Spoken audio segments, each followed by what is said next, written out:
જીવનમાં મેરે ભાઈ બહેન પર્યાપ્ત જમવાનું રાખો. આહાર તમારો મિતા આહાર હોવો જોઈએ. બહુ થોડું. વિજ્ઞાન તો એવું કહે છે કે તમને ભૂખ કરતા 2 કોળિયા ઓછા ખાઓ.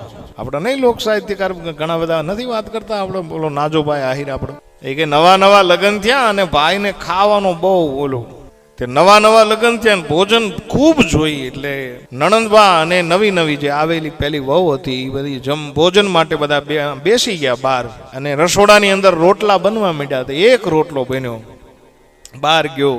બીજો રોટલો બન્યો, બહાર ગયો. ત્રીજો રોટલો, 6-7 રોટલા બહાર ગયા ને પછી આ નવી આવેલી વહુએ છે ને એ નણંદબાને પૂછ્યું કે હવે બહાર કેટલા બાકી રહ્યા કે ખાવામાં.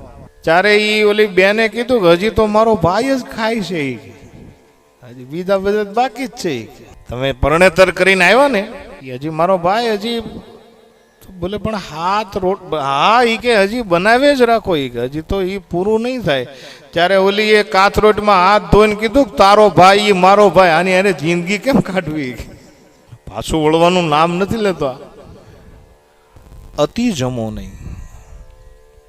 અને આમે તે યુવાનીની અંદર હું ઘણી વાર મારી કથાની અંદર એવું કીધા કરું કે યુવાનીની અંદર અમુક વસ્તુ છે ને ઓછી હોવી જોઈએ.